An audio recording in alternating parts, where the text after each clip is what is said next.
Hello friends, study विज्ञान की खोज में आपका स्वागत है। आज हम पढ़ेंगे टॉपिक रिप्रोडक्शन। रिप्रोडक्शन जो टॉपिक है बच्चों, वो 12th बच्चों के लिए और 11th 10th बच्चों के लिए, दोनों क्लास के बच्चों के लिए। ठीक है बच्चों, तो रिप्रोडक्शन टॉपिक जो है बच्चों, रिप्रोडक्शन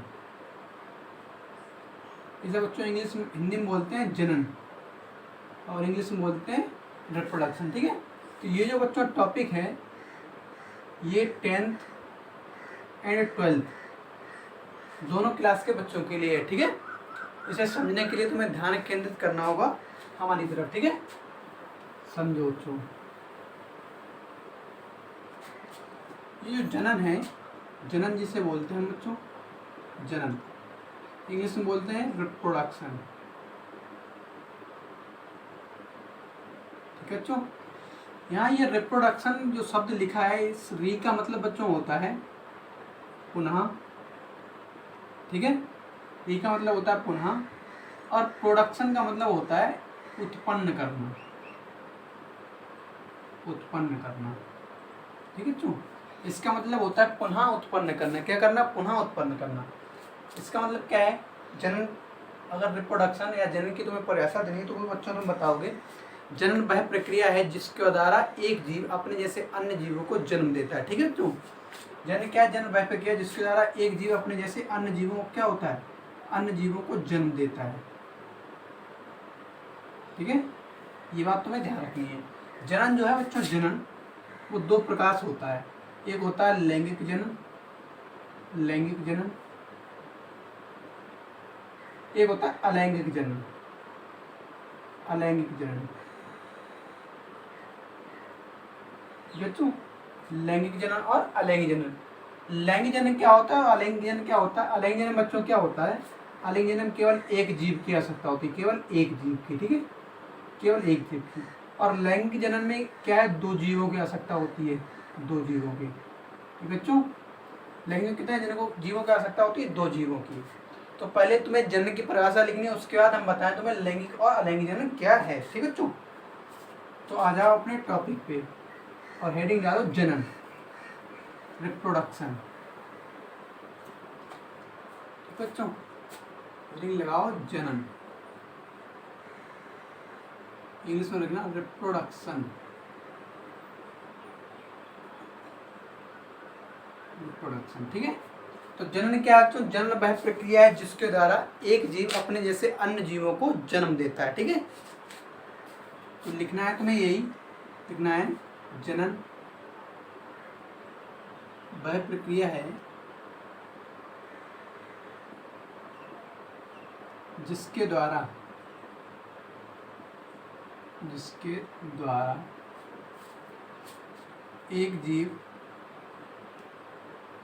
अन्य जीवों को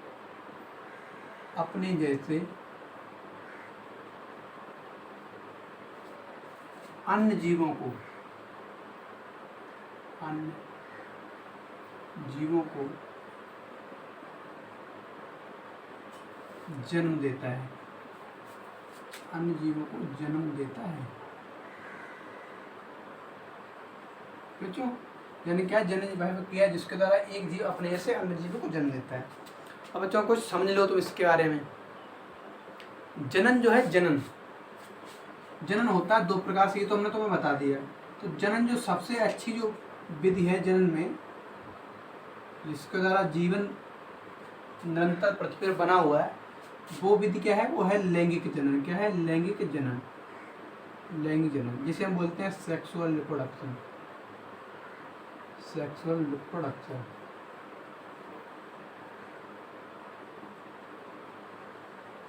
सेक्सुअल रिप्रोडक्शन, लैंगिक जनन। अब बात सुनना बच्चों, लैंगिक जनन जो है, लैंगिक जनन में दो जीवों की आवश्यकता है, ये तो तुम्हें पता है। लेकिन भगवान ने मनुष्य को कुछ ऐसी क्षमताएं दी हैं जिससे क्या होता है? वो निरंतर पृथ्वी पर बना रहता है। ठीक है, मनुष्य कैसे बना रहता है? भगवान ने मनुष्य को दो कोशिकाएं ऐसी दी हैं जिसके द्वारा क्या है? जीव उत्पन्न हो सकते हैं। हमारी बॉडी में बहुत सारी कोशिकाएं हैं, लेकिन प्रत्येक कोशिका में ये क्षमता नहीं कि वो एक अन्य जीव को उत्पन्न कर सके, ठीक है। लेकिन कुछ कोशिकाएं ऐसी भी हैं जिनसे क्या होता है, एक नया जीव उत्पन्न हो सकता है। कौन सी कोशिकाएं, जिन्हें हम नाम देते हैं बच्चों अंड कोशिका, अंड कोशिका और शुक्राणु कोशिका, शुक्राणु कोशिका। अंड कोशिका जो है बच्चों वो स्त्री के अंदर होती है, स्त्री के अंदर, और शुक्राणु कोशिका जो होती है वो किसके अंदर होती है, पुरुष के अंदर, ठीक है, पुरुष में। तो भगवान ने मनुष्य को कुछ ऐसी कोशिकाएं दे रखी हैं जिससे वो नए जीवों को क्या कर सकता है, उत्पन्न कर सकता है। ये बात तुम्हें ध्यान रखनी, ठीक है बच्चों। वो कोशिकाएं कौन से, वो है अंड कोशिका है और शुक्राणु कोशिका है। हमारी बॉडी अरबों करोड़ों मिलियनों कोशिकाओं से मिलकर बनी है, लेकिन ऐसी कोशिकाएं क्या होती हैं, लिमिटेड होती है, ठीक है बच्चों, लिमिटेड। मतलब इन कोशिकाओं का दुरुपयोग करने पर मनुष्य को हमेशा क्या होगी, हानि ही होगी, ठीक है। तो इनका क्या किया जाए, सदुपयोग किया जाए, ये बात तुम्हें ध्यान रखनी, ठीक है बच्चों। अब आ जाओ तुम मेन टॉपिक पे, ये बात तो हमें थोड़ा आगे तुम्हें बताना था, ठीक है। अब आ जाओ तुम अपने टॉपिक पे। देखो तो जन्म तुमने समझ लिया बच्चों, जन्म क्या है, जन्म वह प्रक्रिया जिसके द्वारा एक जीव अपने जैसे अन्य जीव को जन्म देता है। जैसे उदाहरण, जैसे मनुष्य जो है बच्चों, मनुष्य वो क्या करता है, वो जन्म करता है, और जन्म कर क्या करता है, अपने जैसे दूसरे मनुष्य को जन्म देता है। तो ये क्या है, ये जन्म प्रक्रिया है। जैसे पादप, पादप मतलब पौधे, पौधे भी क्या करते हैं बच्चों, जन्म करते हैं और अपने जैसे अन्य पादपों को क्या करते हैं, जन्म देते हैं, ठीक है। जैसे गाय, गाय क्या करती है, जन्म करती है और अन्य गायों को क्या करती है, जन्म देती है, ठीक है। तो ये सब क्या है, एक जैसे है, ठीक है, ध्यान रखना। तो जन्म क्या है, जन्म वह प्रक्रिया जिसके द्वारा एक जीव अपने जैसे अन्य जीव को जन्म देता है, अपने जैसे, दूसरे जैसे नहीं बच्चों, कैसे, अपने जैसे जीवों को जन्म देता है, ठीक है। ये बात तुम्हें ध्यान रखनी है। उसके बाद आप आगे चलो, अब तुम डालोगे बच्चों अलैंगिक जनन, अलैंगिक जनन। नहीं तो जन्म की अगर तुम्हें विशेषताएं समझनी है, थोड़ा जन्म की विशेषताएं भी समझ लो कि जन्म की आवश्यकता क्या है, ठीक है। जन्म की आवश्यकता क्या है, जन्म की आवश्यकता,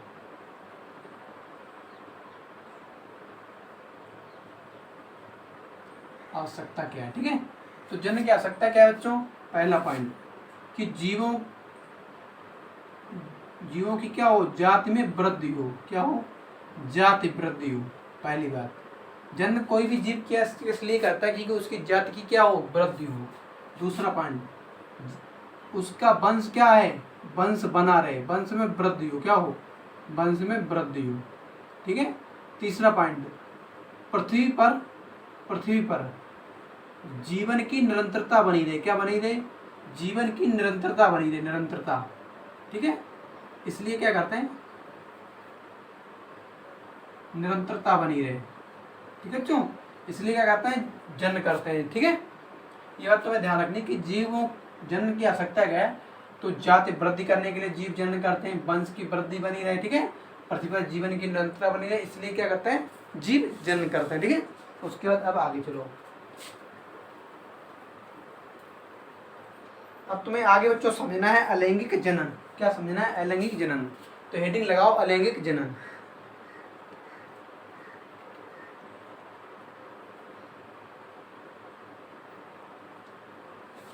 अलैंगिक जनन,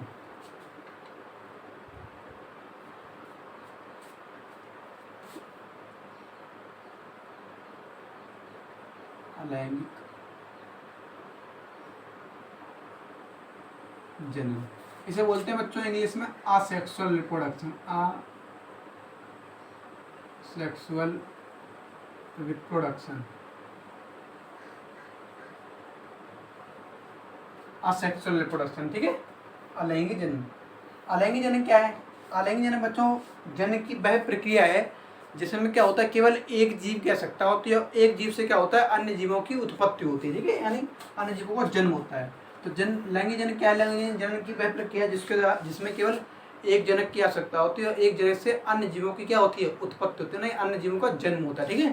तो तुम्हें इसमें यही परिभाषा लिखनी है कि ये जनन की वह प्रक्रिया है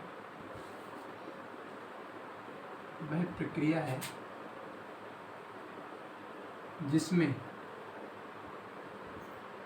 केवल एकल जीव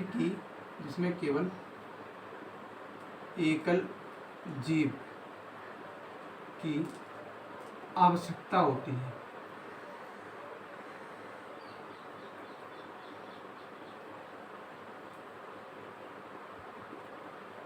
तथा एकल जीव से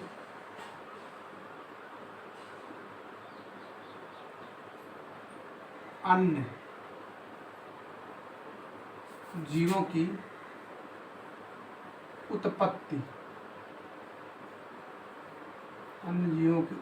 होती है। ठीक है बच्चों, क्या है ये, इसमें केवल क्या है, एक ये जन्म की वह प्रक्रिया जिसमें केवल एकल जीव की आवश्यकता होती है, मतलब एक जीव की आवश्यकता होती है तथा एकल जीव से क्या होता है, अन्य जीवों की उत्पत्ति होती है। ठीक है, और बच्चों कुछ ध्यान देना, अलैंगिक जनन से जो संतान उत्पन्न होती है वो पूर्ण रूप से क्या होती है, अपने जनक के समान होती है। ठीक है, और उस संतान को हम नाम देते हैं बच्चों क्लोन। क्या नाम होता है, क्लोन।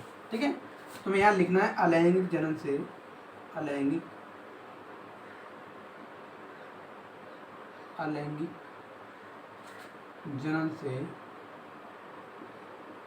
उत्पन्न संतान पूर्ण रूप से जनक के समान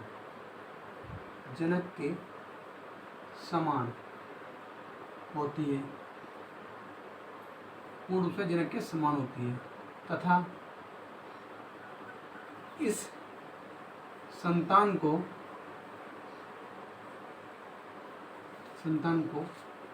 क्लोन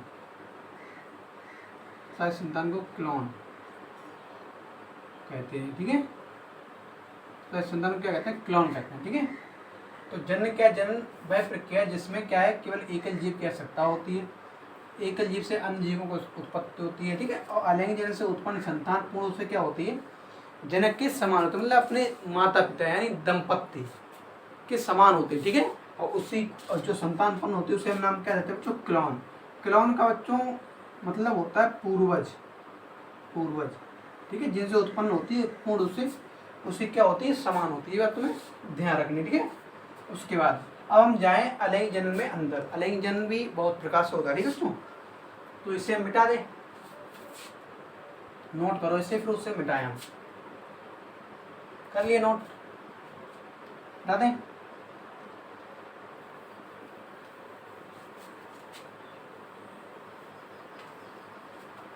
अब आगे चलो। अब अलैंगिक जनन जो है बच्चों, अलैंगिक जनन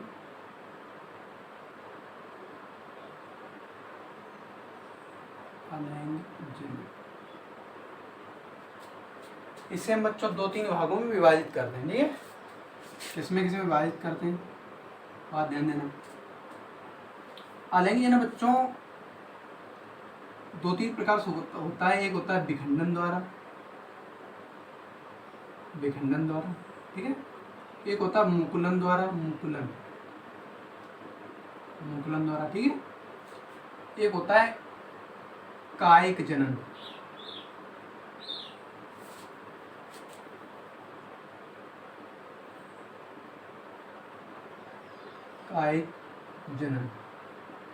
ठीक है, विखंडन द्वारा जनन होता है, मुकुलन द्वारा जनन होता है, कायिक जनन होता है। ठीक है, ये सब होता है। ठीक है, ध्यान रखना। तो हम तुम्हें बताएं, सबसे पहले क्या बताएं, मुकुलन। ठीक है, मुकुलन उसे मिटा दे बच्चों। अब तुम्हें समझना है मुकुलन क्या है। ये किसकी विधि है, ये मुकुलन जो है अलैंगिक जनन की विधि है। ठीक है, मुकुलन समझना बच्चों, मुकुलन क्या होता है। पहले तुम्हें ध्यान रखना कि मुकुलन क्या है, अलैंगिक जनन की एक विधि है। जैसे में क्या होता है, एक जीव, कोई जीव है, उसके शरीर से एक उभार जैसी संरचना निकले और उस संरचना से क्या हो, एक नए जीव की उत्पत्ति हो, तो इस जनन को हम बच्चों नाम देते हैं मुकुलन। क्या नाम देते हैं, मुकुलन। ठीक है, तो जैसे सपोज करना बच्चों ये एक जीव है, ठीक है, थोड़ा बना दें, मान लो ये कोई जीव है, ठीक है, ऐसा बस मार रहे हैं, मनुष्य बना रहे हैं, लेकिन मनुष्य में ये नहीं होता, ठीक है बच्चों। अब इससे क्या हो बच्चों, इससे एक उभार जैसी क्या निकले, संरचना निकले, इससे एक उभार जैसी संरचना निकले, ठीक है बच्चों। कोई सी इसकी बॉडी में कोई ऐसी उभार जैसी संरचना निकले ऐसी, और इसी संरचना से क्या हो, इसी संरचना बच्चों एक नए जीव की उत्पत्ति हो, क्या हो, एक नए जीव की उत्पत्ति हो, नया जीव बन जाए, ठीक है, नया जीव बन जाए। तो इस विधि को हम नाम देते हैं मुकुलन। क्या नाम देते हैं, मुकुलन। और जो उभार जैसी संरचना निकलती है इसे नाम देते हैं कलिका। क्या नाम देते हैं बच्चा, कलिका। कलिका नाम देते हैं, इंग्लिश में कहते हैं बड, ठीक है, कलिका। तो मुकुलन क्या है, मुकुलन अलैंगिक जनिक एक विधि है जिसमें क्या होता है, एक जीव के शरीर से एक उभार जैसी संरचना निकलती है जो विकसित होकर जीव के शरीर से अलग हो जाती है, और उससे क्या होता है, एक नए जीव की उत्पत्ति होती है, ठीक है। ये तुम्हें ध्यान रखना है। तो मुकुलन में यही लिखना है ये अलैंगिक जनन, अलैंगिक जनन की एक विधि है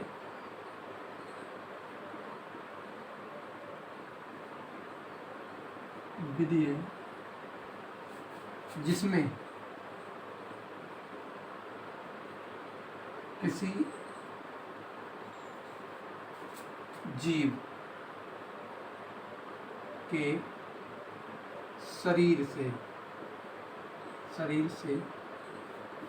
एक उभार जैसी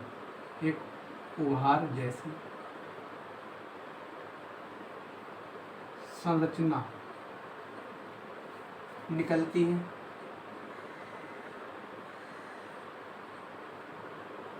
तथा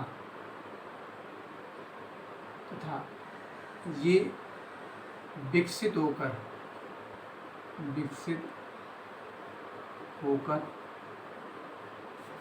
जीव से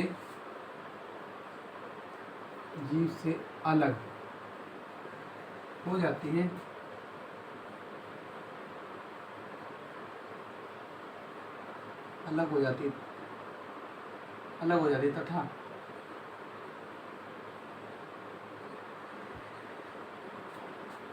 तथा जीवनापन तथा एक नए जीव की तरह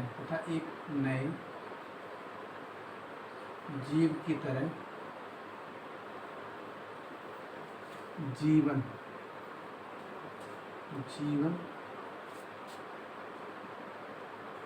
आपन करती है।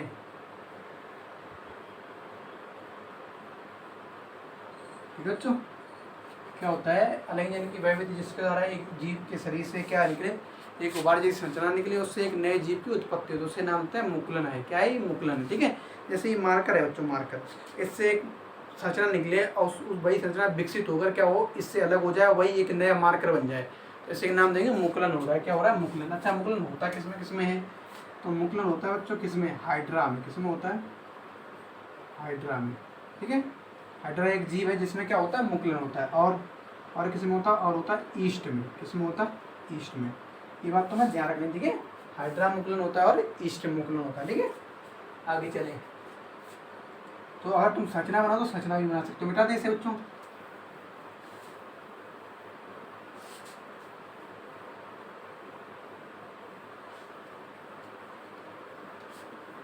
थोड़ा हम तुम्हें दिखा दें, जैसे हाइड्रा का चित्र थोड़ा बना के दिखा तुम्हें।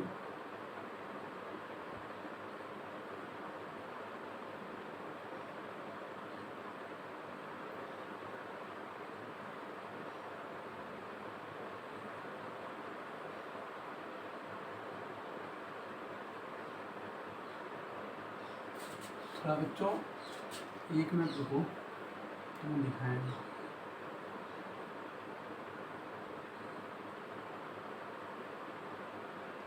अब ये हाइड्रा है। अब इससे क्या निकले बच्चों, ऐसे ही एक उभार जैसी संरचना निकली ऐसी।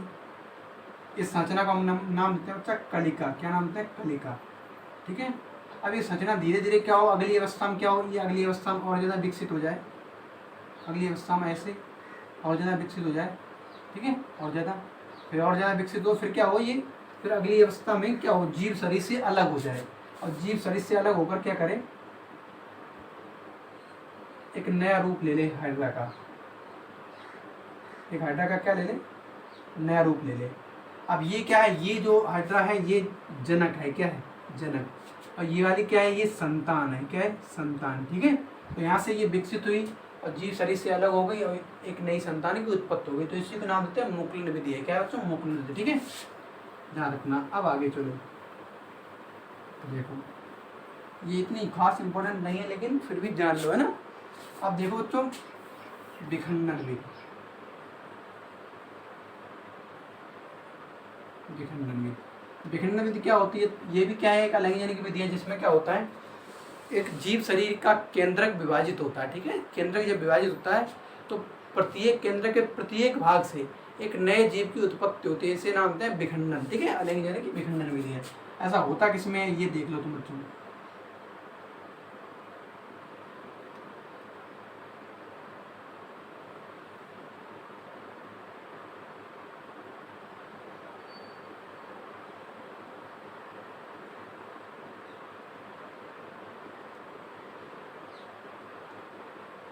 ये जो है बच्चों केंद्रक है,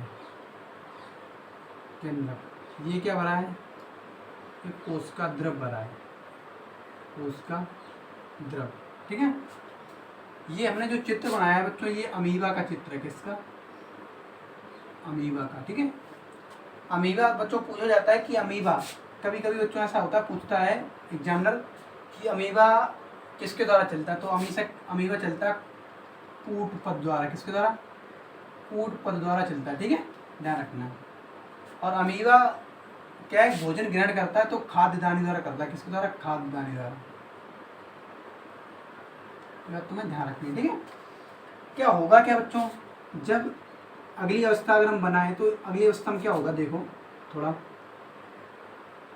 बना के तो हम दिखा दें,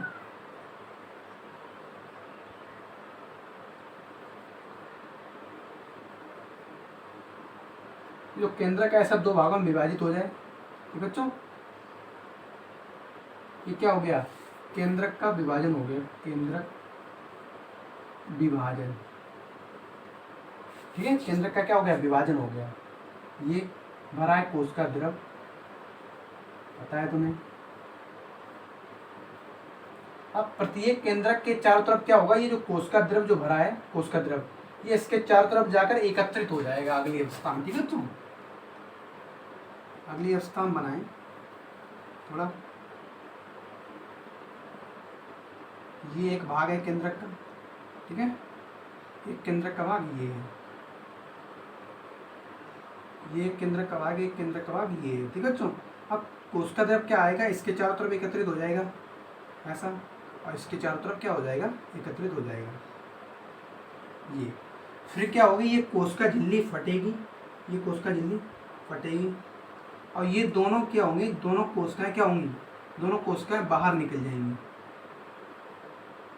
ठीक है। ऐसे दोनों कोशिकाएं क्या होंगी बच्चों, बाहर निकल जाएंगी, तो इन्हें हम नाम देते हैं संतति कोशिका, क्या नाम है, संतति, संतति कोशिका,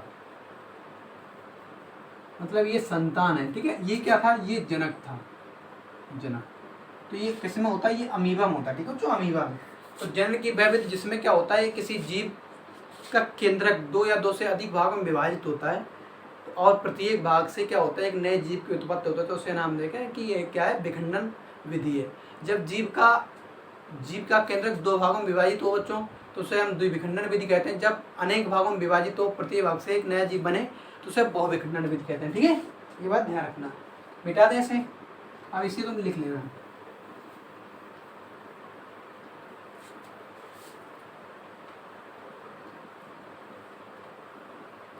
अब जाओ कायिक जनन पे, कायिक जनन, कायिक जनन, ठीक है।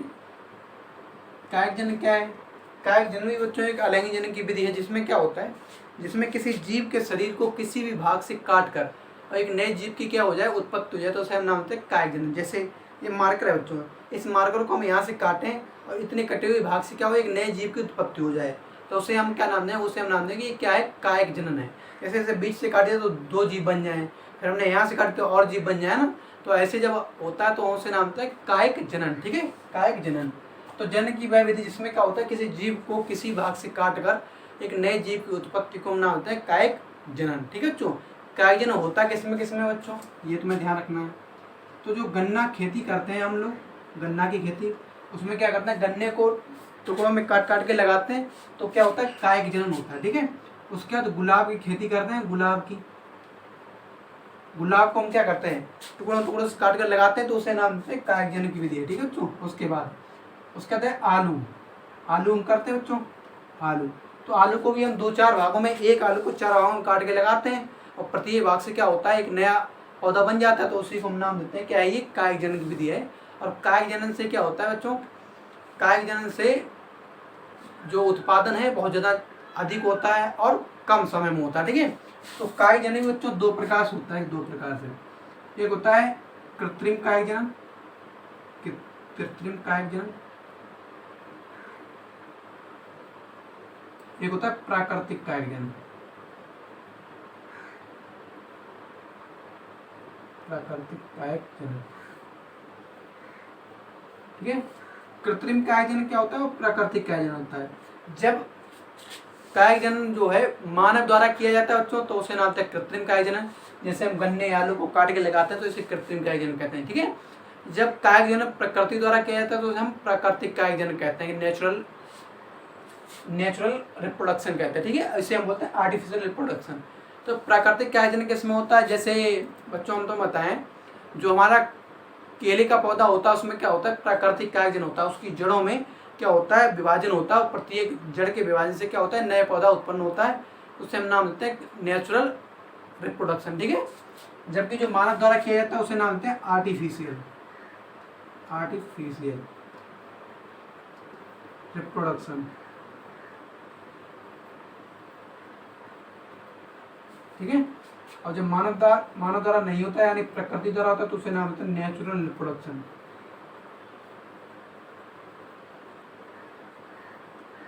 ठीक है, ये बात तुम्हें ध्यान रखनी है। तो कायिक जनन क्लियर हुआ। अब आ जाओ आगे, अब हम बताएं लैंगिक जनन। अलैंगिक जनन खत्म कर दिया हमने। ठीक है, यहाँ पे लिख लेना बच्चों इसे। केले के पौधे में दूब घास, जो घास होती है बच्चों, है ना, इनमें क्या होता है, इनमें प्राकृतिक कायिक जनन होता है। अब आ जाओ लैंगिक जनन।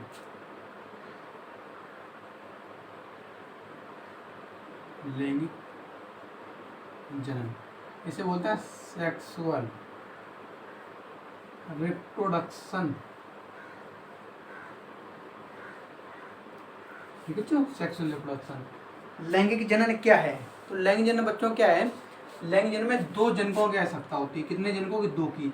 एक नर हो, नर, एक मादा। ऐसा नहीं दोनों तुमने नर ले लिया मादा ले लिया, ऐसा नहीं हो सकता। ठीक है, या दोनों क्या हो, दोनों जो जनक हैं वो दोनों क्या हो, विपरीत लिंग के हो। कैसे हो, विपरीत लिंग के, मतलब एक नर हो एक मादा हो। ठीक है, तो इसमें क्या होता है, 2 जनकों की आवश्यकता होती है, एक नर एक मादा।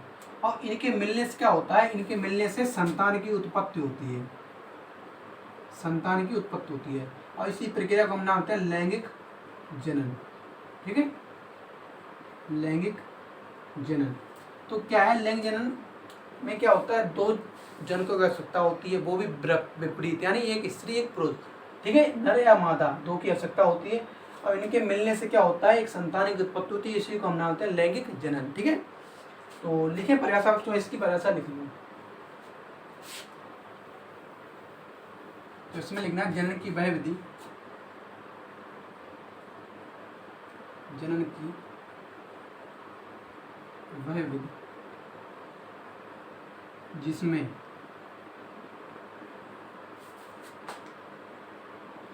दो जनकों की आवश्यकता, 2 जनकों की आवश्यकता होती है, तथा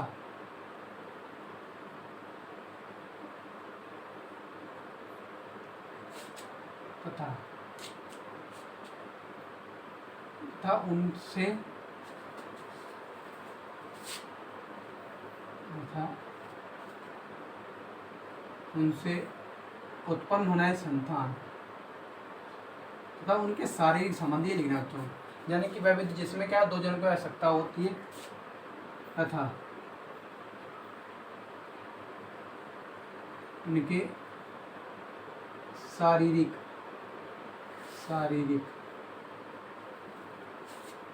संबंध से संतान उत्पन्न होती है। ठीक है, उत्पन्न होती है। तो इसे नाम क्या देते हैं? इसे नाम देते हैं लैंगिक जनन। यानी कि ये भी क्या कहलाते हैं? लैंगिक जनन। ठीक है, और लैंगिक जनन से उत्पन्न संतान जो होती है क्या होता है? जनकों से अलग होती है, मतलब भिन्न होती है। तो तुम्हें लिखना है लैंगिक जनन से उत्पन्न संतान जनकों से अलग होती है। अलग मतलब भिन्न होती है, अलग होती है। ऐसा बच्चों इसलिए क्योंकि यहाँ दो प्रकार के जीन आ रहे हैं। ठीक है, जीन कितने प्रकार आ रहे हैं? दो प्रकार के जीन आ रहे हैं। जीन क्या होता है बच्चों? जीन जो है डीएनए पर उपस्थित संरचनाएं होती हैं। ऐसे मोतियों की नुमा बहुत सारी संरचनाएं बिखरी रहती हैं जो क्या है? लक्षणों को निर्धारित करते हैं कि अगली पीढ़ी में उत्पन्न वाली संतान नर है या मादा है। ये कौन निर्धारित करता है? ये निर्धारित करते हैं जीन। ठीक है, और ये निर्धारित करती हैं स्त्री के अंदर जो कोशिकाएं बनती हैं वो एक्स कोशिका या वाई कोशिका है, ये भी निर्धारित करता है। ठीक है, ये ध्यान रखना बच्चों। तो आगे चले बच्चों, इसे मिटाएं। अब आ जाओ, अब तुम जानो पौधों में लैंगिक जनन। अच्छा, लैंगिक जनन भी बच्चों है दो प्रकार से होता है। दो प्रकार से कौन सा? लैंगिक जनन दो प्रकार से होता है। एक होता है बच्चों बाह्य जनन, एक होता है आंतरिक जनन।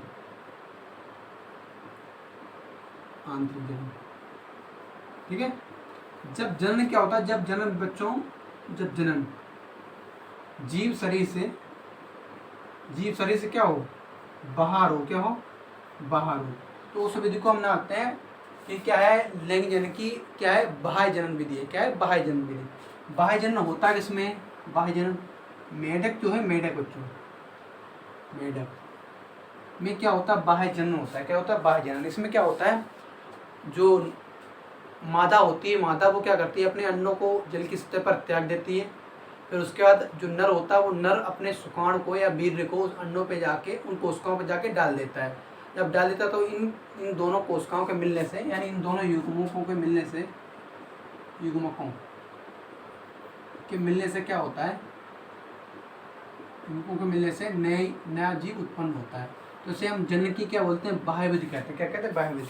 बाह्य जनन जो होता है वो बच्चों को क्या होता है? जलीय जीवों में होता है। किसमें होता है? जलीय जीवों में। बात तुम्हें ध्यान रखनी। ठीक है, और जल में जो पौधे होते हैं बच्चों, जल में जो पौधे, तो पौधों में भी क्या होता है? बाह्य जनन कुछ मात्रा में होता है। ठीक है, पौधों में तो नहीं होता है, ना के बराबर होता है, लेकिन जलीय जीवों में होता है। ठीक है, आंतरिक विधि क्या है? आंतरिक विधि बच्चों जो है, आंतरिक जनन जो है वो क्या होता है? जब जनन जीव शरीर के अंदर होता है तो उसे हम नामते हैं आंतरिक जनन। आंतरिक जनन किसके अंदर होता है? आंतरिक जनन होता है मादा प्लस नर, यानी मादा प्लस नर का मतलब है स्त्री और पुरुष, यानी मनुष्य के अंदर। ठीक है, तो आंतरिक जनन किसके अंदर होता है? मनुष्य के अंदर होता है। जो विकसित जीव है उनमें क्या होता है? उनमें होता है बच्चों आंतरिक निषेचन। ठीक है, आंतरिक जनन होता है, निषेचन बोल रहे हैं। ठीक है, तो ये बात तुम्हें ध्यान रखनी है। यानी इसका मतलब क्या है? तुम्हें परीक्षा अच्छे तरीके से देनी हो तो तब तुम बताओगे जब क्या हो? नर युग्मक प्लस मादा युग्मक जीव शरीर के अंदर मिलते हैं ना। जब नर युग्मक और मादा युग्मक क्या होते हैं? जीव शरीर के अंदर मिलते हैं, जीव शरीर के अंदर। तो इस विधि को हम नामते हैं जनन की आंतरिक विधि। और जब नर युग्मक मादा युग्मक जीव शरीर से बाहर मिलते हैं तो उसे नामते हैं जीव की वो जनन की बाह्य विधि, ठीक है, ध्यान रखना है इस बात को। अब आ जाओ आगे बच्चों।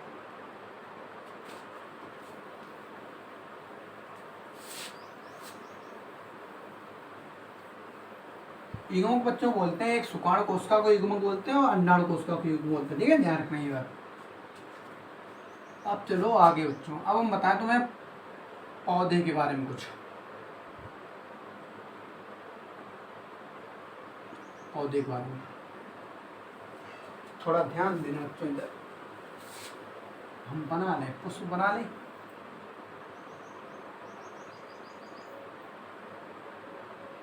कैसे बनाए जाओ बच्चों,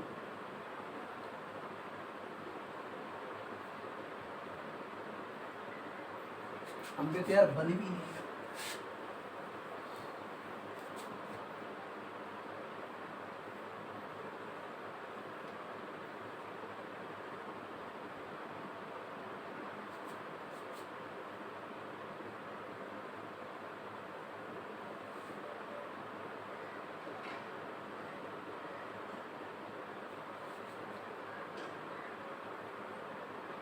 ऐसा पुष्प बनेगा,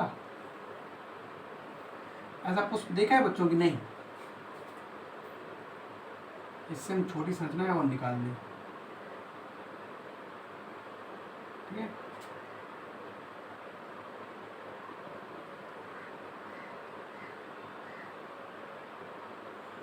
बस बना रहे हैं बच्चों, हम उतनी अच्छी तरीके से बना नहीं पाते, ठीक है, कुछ तुम बना लेना।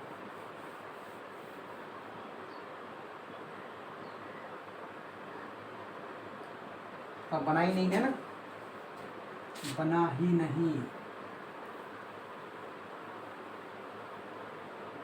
हम सोच रहे तुम्हें बता दिखा दें यहीं पे तो ज़्यादा अच्छा है, थोड़ा बन जाए।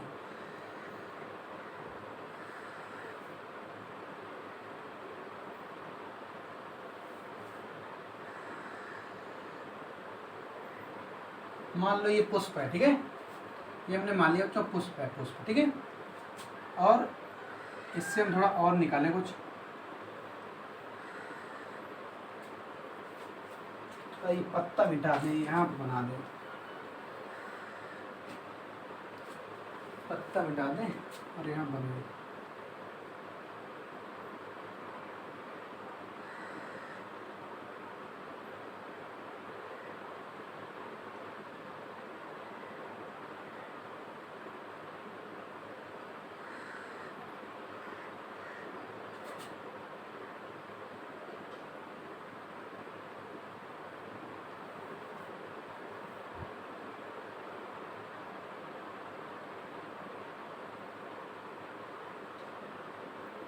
पत्ती नहीं है, ठीक है, तो ये है क्या है, ये हमने बना रखा है, हम नाम लिख दें यहाँ पे, ये पत्ती बनाएंगे नहीं हम लोग, हमने पत्ती बनाई ही नहीं, ठीक है। सपोज करो पुष्प का चित्र है, ठीक है बच्चों, इसे हम बोलते हैं बच्चों अनुबाह्य दल, अनुबाह्य दल, ठीक है। इसे बोलते हैं बच्चों क्या, बाह्य दल, बाह्य दल। इसे बोलते हैं बच्चों मालूम क्या, दलपुंज, क्या बोलते हैं, दलपुंज, ठीक है।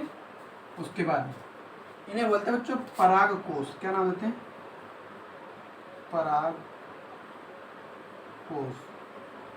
पराग कोश क्या होता है, जिसमें क्या होता है, पराग कणों का निर्माण होता है, ठीक है। उसके बाद आगे आ जाओ, यहाँ से एक संरचना निकली रहती है ऐसी, यहाँ पे, ठीक है बच्चों, उसे हम नाम देते हैं, संरचना तुम देखोगे पुष्प में निकली होती है, उसे नाम देते हैं वर्तिकाग्र, वर्तिकाग्र, ठीक है। यहाँ पर क्या होता है बच्चों, पुष्प पौधे में या पुष्प में यहाँ पर क्या होता है, अंडाशय होता है, क्या होता है, अंडाशय, ठीक है, अंडाशय। उसके बाद बताएं तुम्हें जो अंडाशय है बच्चों, अंडाशय, और यहाँ पर अंडाशय के अंदर क्या होता है, अंडाशय के अंदर अंडाणु कोशिकाएं होती हैं, अंडाणु कोशिकाएं, ठीक है, अंडाणु कोशिकाएं। बीजांड कोशिकाएं होती हैं, बीजांड कोशिकाएं जिनसे बीज का निर्माण होता है, बीजांड कोशिकाएं,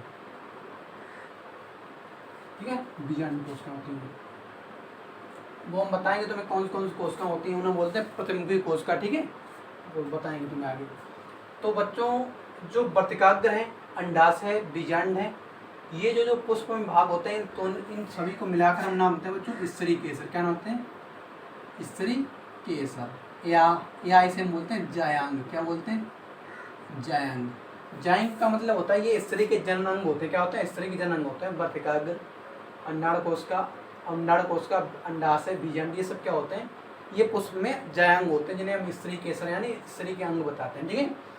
और उसके बाद ये परागकोश है, परागकोश, ये क्या होता है? इसे हम बोलते हैं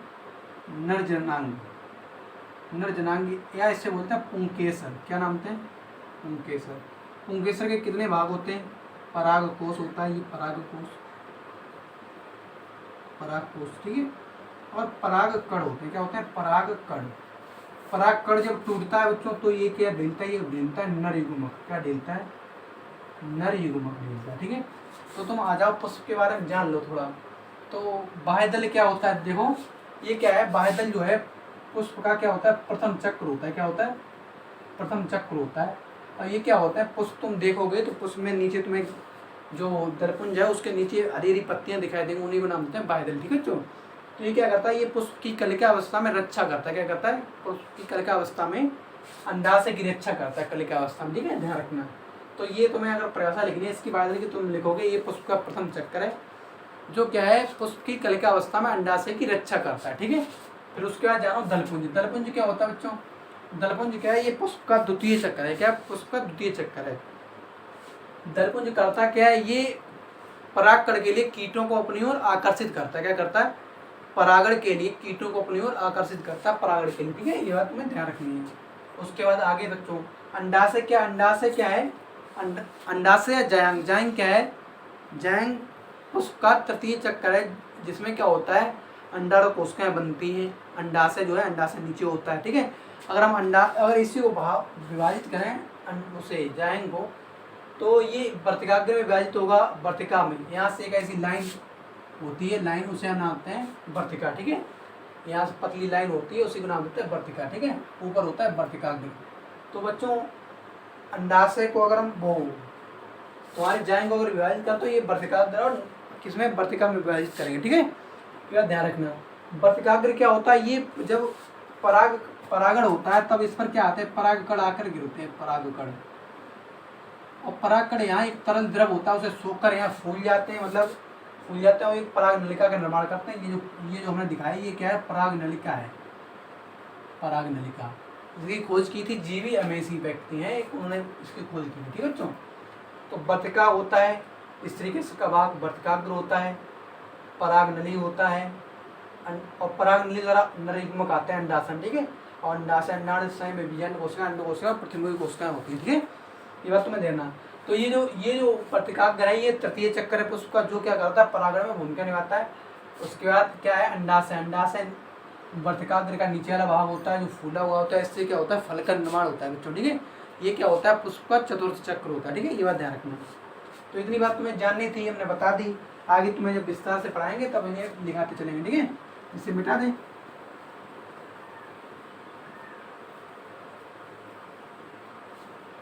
अब तुम आ जाओ आगे बच्चों।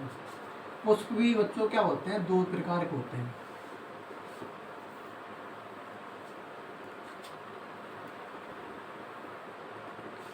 पुष्प बच्चों कितने प्रकार के होते हैं? दो प्रकार के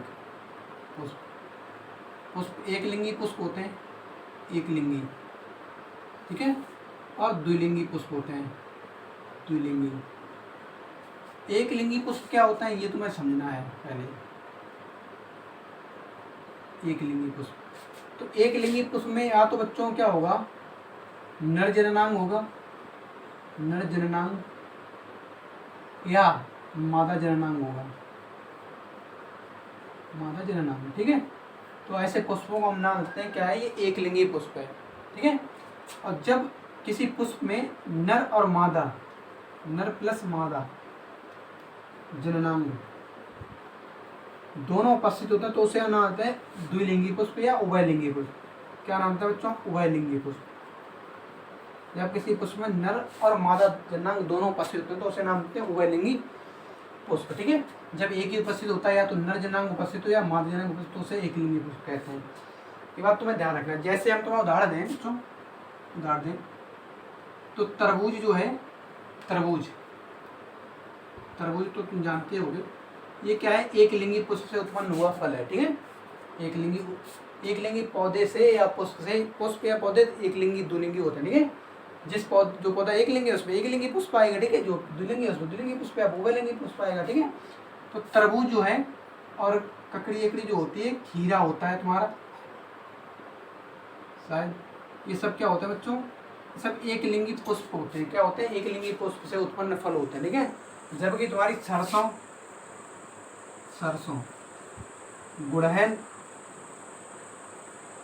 गुड़हल, ये क्या होते हैं, ये द्विलिंगी पौधे होते हैं, इनमें द्विलिंगी पुष्प आते हैं, ठीक है। तो जब क्या है, जब किसी पौधे में नर या मादा दोनों में से कोई एक, जब किसी पुष्प में या पौधे में, बच्चों पौधा सुनो, जब किसी पौधे में नर या मादा जनांग में से कोई एक पाया जाता है तो उसे नाम दें कि ये क्या है, एक लिंगी पौधा है, या ठीक है, या एक लिंगी पुष्प है, ठीक है। जब किसी पौधे पर नर और मादा दोनों जनांग पाए जाते हैं तो उसे नाम होता है द्विलिंगी पुष्प, ठीक है, या पौधा, ठीक है, ध्यान रखना। तो द्विलिंगी का हमने उदाहरण दिया, ये नीचे सरसों, गुड़ है, एक लिंगी, तरबूज है, खीरा है, ये सब क्या है, एक लिंगी, ठीक है। ये सब तुम्हें ध्यान रखना। अब हम पढ़ेंगे ये टॉपिक आगे, तब तक के लिए धन्यवाद। हमारे वीडियो को देखने के लिए बहुत बहुत धन्यवाद। हमारे चैनल को सब्सक्राइब करें एंड अपने दोस्तों के पास शेयर करें, ठीक है।